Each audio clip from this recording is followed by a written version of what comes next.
I'm Steph Garcia for D1 Ticker and Collegiate Sports Connect, and I am so excited to be joined by my friend, San Jose State Athletic Director Jeff Konya. Thanks for joining me. Hi, Steph. How are you doing? I'm doing great. Welcome to Vegas. Welcome to Vegas to you. Thank you. So a few months ago, I sat down with you in beautiful San Jose, California, to talk about your leadership style. You're recently in the chair up there at SJSU. As you have taken this department under your wing, how have you reimagined the culture, the leadership, and the organization from top to bottom? That's like 3 questions in one. It is. Start where you want. Well, and I'm still in the chair, which is great. That's a positive. Positive, right. Positive, yeah. No, and culture's big. So we talked a lot about culture, but I think a couple of the things that we've done recently, I think is helping the culture, is we hired basically a consultant to come in from our middle management, our head coaches, our senior staff, basically to do questionnaire. And I really believe the know thyself principle, so that when individuals, employees know themselves better, and more particularly that everyone around the office or the table know them better, we can have more positive engagements and interactions. And then we can harness that talent, because some people might be better suited for certain conversations versus other conversations, especially in the creative, innovative space, because part of our culture is always to push the envelope. Mm-hmm. So that's really been going on for the last couple months since you've been there. Mm-hmm. And I think people have really been inspired by what they've learned. And certainly that's been part and parcel to what the culture we're building, investing in the employees, training the employees, and hopefully the employees are taking the next step with each other. So you mentioned doing this questionnaire with employees. Do you have any metrics to track the long-term progress from those results?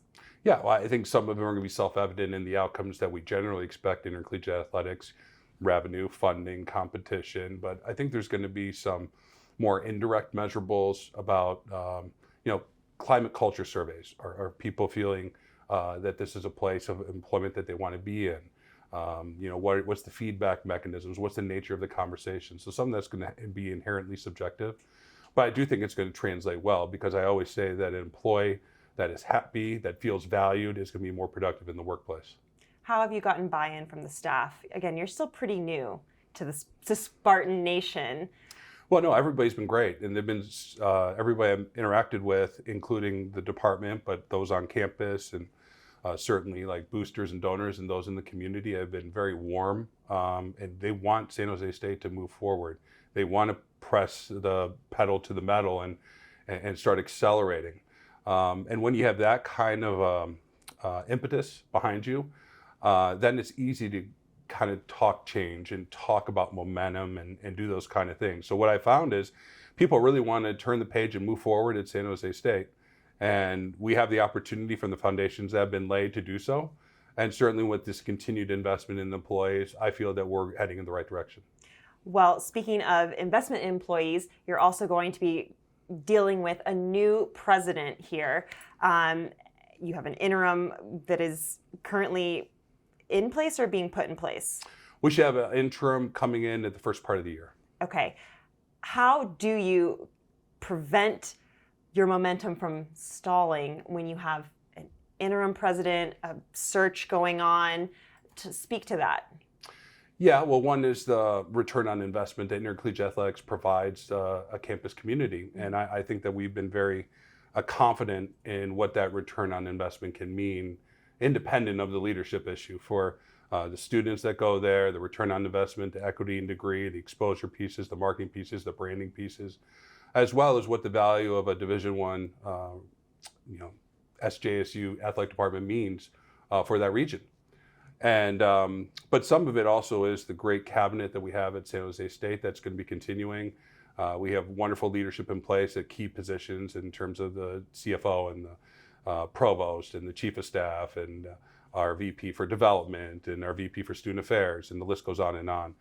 That team with myself, I think, work very, very well together, and I think it's going to be a seamless transition for the new interim president that's going to be walking in the doors in January. We got great momentum all over the campus. Our applications are up, the students are up, our academic and profile is moving up. We have great visibility in and around. We power Silicon Valley. We have more students that are employed in Silicon Valley than any other university in the country. And that's the hub of all this technology and this change. So San Jose State's very well positioned, and I think we're going to continue that momentum. Talk to me about One Spartan Nation. Tell me where we are with that grand plan. Yeah, One Spartan Nation is really our messaging and our marketing, that we are all one. We are all part of this evolution, and it's trying to encompass everyone, from our students, our athletes, our fans, our donors, our employees, as well as our sponsors and the community, that we take ownership of what we can build together. And that's what One Spartan Nation signifies. That's what it means in the marketplace. And so far, great. Our donor, as an example, our donor base is up 50% from where it was last year. So that's a credit to the external team and our Senior Deputy Athletic Director, Rob Clark, and those that work under Rob. So all of that's heading in the right direction. And if you come on campus, you'll see all of the visibility and signage of One Spartan Nation. It's very visible, and it's a sense of belonging. We have a campaign that we're working on called the I Belong campaign, because we want everyone to feel like they belong and have a place in Spartan athletics moving forward.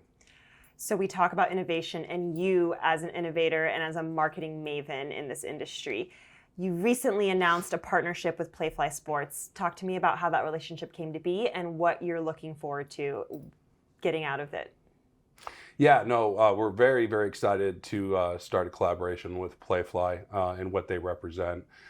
Internally, before we got to that, we kind of restructured our external unit a little bit, where all of our significant revenue components we're going to report up through our Senior Deputy Athletic Director. Once we made that change, it's kind of streamlined at least our vision a little bit and how we interact with the third-party rights companies. And Playfly, being the multimedia rights leader that it is in the industry, as we had conversations with them, the one thing that stuck out to me is what you just referenced. Their characteristic when they first approached us is innovation. And so when you have a multimedia rights company talking to us about innovation, and we're trying to innovate and be revolutionary in the industry of how we're trying to deliver content and entertainment to the fans and the community, to have someone with the same mindset that's going to be kind of a key component to how we package this all together, that's going to be really, really fun to work with. And in our initial conversations with them, I think we have a lot of alignment in how we see the industry going. And we're going to be at the front end of the bell curve in terms of trying to push the envelope of what intercollegiate athletics can be for the consumer. So many things are falling into place. Tell me about facilities. I know you have a lot of exciting things on the horizon, near and far. What's the update there?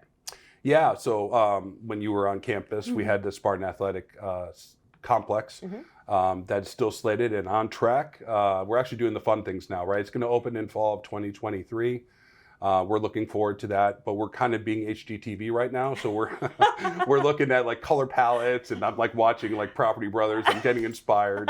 And so that's kind of the phase, because we want to make sure we have a very inviting space, a very warm space. It's going to be really a hub for our student athletes. So we want to take advantage of all those aesthetics, and that's kind of a fun little part we're in there. You want to love it and not list it. Yes, exactly. Yes. I feel like they always love it more than they list it, but that's a side thing. As a side, I don't think they always list it. Oh, no. Anyway. We're going to disagree. Agree to disagree. What else, facilities-wise, are we looking at? Well, we're looking to probably do some things in the event center. We have some tremendous basketball teams, our men and our women. We got some energy. We're getting some great attendance right now. And what we want to do is enhance that fan experience. So with partners like Playfly and some infrastructure investment things that we've talked about, as well as some independent projects, I think we're going to transform that space over time. We have the bones, again, HGTV term, bones of a good place, but we really have to do some remodeling there to make it a modern amenity that people want to come to. I mean, we're competing in a professional sports area in San Francisco, Oakland, the Bay Area, and we want to make sure that our fans are getting the same kind of entertainment so that we can continue to deliver that value out of our intercollegiate athletic programs that we can. So much momentum happening right now in San Jose and with the Spartans. So we look forward to following along. Thank you, Jeff. Thank you, Stephanie.